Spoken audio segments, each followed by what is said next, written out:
فرمایا بچوں کو اس لیے ڈانٹ رہا تھا کہ عثمان کے پیسے اس لیے نہیں ہیں کہ صرف آل عثمان اس سے لطف اندوز ہو، بلکہ یہ پیسے تو میں نے اس لیے رکھے ہوئے ہیں کہ میرے محبوب کی امت پہ خرچ ہوں۔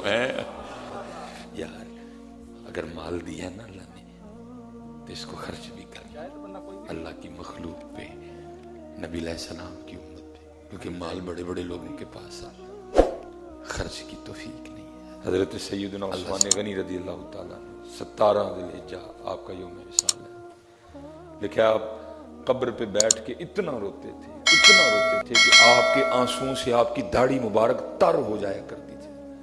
2 نوروں والی سرکار حضرت، جن کو حضور نبی علیہ السلام نے اپنی 2 صاحبزادیاں عطا فرمائی، اور کہا 2 ہی تھی، اگر زیادہ ہوتی تو 1 کر کے عثمان کے نکاح میں دے دیتا حضرت۔ اتنی شانوں والے صحابی، یہ وہ صحابی ہیں جنہوں نے نبی علیہ السلام سے جنت خریدی باقاعدہ، یہ وہ شانوں والے صحابی ہیں۔ اگر کوئی معاملہ ہوتا تو محبوب علیہ السلام حضرت عثمان کے پاس بھیجا کرتے تھے، جاؤ عثمان کے پاس۔ اور پھر بعد میں صدیق اکبر رضی اللہ تعالیٰ عنہ، حضرت عمر فاروق کا بھی یہی معمول رہا، اگر کوئی معاملہ ہوتا نا فرمایا کرتے تھے جاؤ عثمان کے پاس حضرت۔ اتنے سخی تھے حضرت، اتنے کریم تھے حضرت عثمان غنی رضی اللہ تعالیٰ عنہ۔ لکھا ہے کہ وہ جناب صدیق اکبر رضی اللہ تعالیٰ عنہ کے دور خلافت کی ابتدا تھی، بالکل آپ باہر بیٹھے ہوئے تھے حضرت، ایک شخص آیا اور آ کے نا سلام عرض کرنے کے بعد عرض کرتا ہے حضرت آپ امیر بھی ہیں اور امیر بھی ہیں۔ پہلے امیر سے مراد کیا مسلمانوں کے امیر ہیں، اور دوسرے امیر سے مراد آپ دل کے بھی امیر ہیں۔ بعض دفعہ لوگ امیر تو ہوتے ہیں دل کے امیر نہیں ہوتے۔ ہمیشہ حضرت اللہ سے دعا کرنا، یا اللہ مال بھی دینا پھر اس کو خرچ کرنے کی توفیق بھی دینا حضرت۔ مال بڑے بڑے لوگوں کے پاس ہے، خرچ کرنے کی توفیق نہیں ہے حضرت سب کے پاس۔ رو پڑتے ہیں لوگ جب اللہ کے راستے میں خرچ کرنے کی بات، ہمیشہ اللہ سے دعا کرنا یا اللہ مال بھی دینا لیکن اس کو خرچ کرنے کی توفیق بھی دینا حضرت۔ اب صدیق اکبر امیر بھی تھے اور امیر بھی تھے حضرت۔ میں وہ شخص عرض کرتا ہے حضور میں کوئی عادی مانگنے والا نہیں، ایک تاجر ہوں، شام سے تعلق ہے، بس کچھ حالات اس طرح کے بنے کہ پاس ہی کچھ نہیں رہا، میں نے کسی کے پاس جانا مناسب نہیں سمجھا، آپ کی بارگاہ میں حاضر ہوا ہوں، مجھے خالی نہ لوٹائیے گا۔ لیکن صدیق اکبر رضی اللہ تعالیٰ نے اس شخص کا ہاتھ پکڑا تو اندر لے گئے۔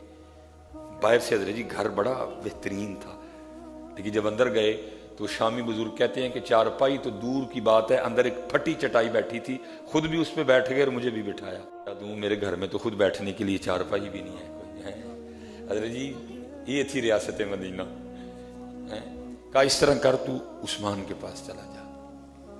وہ شامی کہتے ہیں جب میں اٹھا نا تو میں نے جناب صدیق اکبر رضی اللہ تعالیٰ عنہ کی بارگاہ میں عرض کی کہ وہاں جا کے بتاؤں کہ مجھے حضرت ابوبکر نے بھیجا ہے؟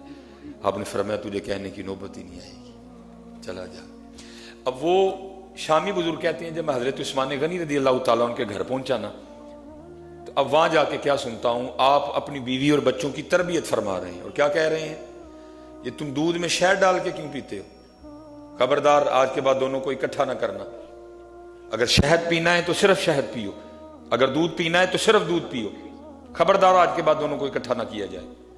اب وہ شامی بزرگ کہتے ہیں میں باہر کھڑا سن رہا تھا، میں نے کہا حضرت ابوبکر صدیق رضی اللہ تعالیٰ نے ان کے پاس بھیجا ہے، اور ان کا حال تو یہ ہے اپنی بیوی اور بچوں کی اس بات پہ بھی تربیت فرما رہے ہیں کہ تم دودھ اور شہد اکٹھا کیوں کرتے ہو؟ اگر دودھ پینا ہے تو اکٹھا علیحدہ پیو، تنہا پیو، شہد نہ ڈالو، اور اگر شہد پینا ہے تو دودھ نہ ساتھ ملاؤ، اکیلے پیو، مجھے کیا دیں گے؟ وہ شامی بزرگ کہتے ہیں میں واپس چل پڑا۔ اتنی دیر میں حضرت عثمان غنی رضی اللہ تعالیٰ عنہ اپنے کاشان مبارک سے باہر تشریف لائے، فراست والے لوگ تھے نا، مجھے بلا کے کہا بھائی اگر آیا تو بغیر ملے جا رہا ہے؟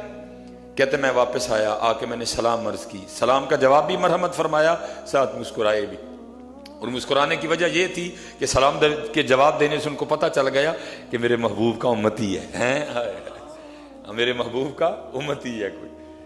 کہنے بھائی تجھے ذرا انتظار، بڑے لوگ بڑی باتیں جی، کہا تجھے ذرا انتظار کرنا پڑ گیا، میں ذرا اپنے بچوں کی تربیت کر رہا تھا، بتا کیسے آنا ہوا؟ اور یہ کہہ کے نا اندر سے چارپائی منگوائی اور مجھے اس پہ بٹھا دیا، اور کہتے ہیں حضرت عثمان غنی رضی اللہ تعالیٰ عنہ کے گھر سے میری ضیافت کے لیے سب سے پہلے جو چیز آئی نا وہ دودھ میں شہد ملا ہوا تھا۔ کہتے اس کے بعد جو آیا وہ کھجوروں کا حلوہ آیا، مجھے کھلا کے پلا کے پھر پوچھتے ہیں بھائی کیسے آنا ہوا؟ کہتے میں نے عرض کی حضور میں ایک تاجر ہوں، کچھ معاملات اس طرح کے بن گئے کہ مجھ پہ بڑا قرض آ گیا. میں جناب صدیق اکبر کی بارگاہ میں حاضر ہوا, انہوں نے آپ کی طرف بھیجا. جب میں آیا نا تو آپ اپنے بیوی بچوں کی تربیت فرما رہے تھے کہ تم دودھ میں شہد ملا کے کیوں پیتے ہو, اگر دودھ پینا تو تنہا پیو, شہد پینا تو تنہا پیو. تو میں تو یہ سن کے واپس جا رہا تھا کہ جو بندہ صرف اپنے بچوں کو اس بات پہ ڈانٹ رہا ہے کہ دو چیزیں جمع کیوں کرتے ہو تو مجھے کیا دے گا. لیکن حیرانگی کی بات ہے حضرت, آپ کے گھر سے سب سے پہلے جو چیز مجھے پلائی گئی ہے وہ دودھ اور شہد ہی ہے. یہ کیا معاملہ ہے؟ فرمایا بچوں کو اس لیے ڈانٹ رہا تھا کہ عثمان کے پیسے اس لیے نہیں ہیں کہ صرف آل عثمان اس سے لطف اندوز ہو, بلکہ یہ پیسے تو میں نے اس لیے رکھے ہوئے ہیں کہ میرے محبوب کی امت پہ خرچ ہوں. اس لیے ان کو منع کر رہا تھا کہ دودھ بھی میٹھا ہے, شہد بھی میٹھا ہے, دونوں کو کیوں ملاتے ہو؟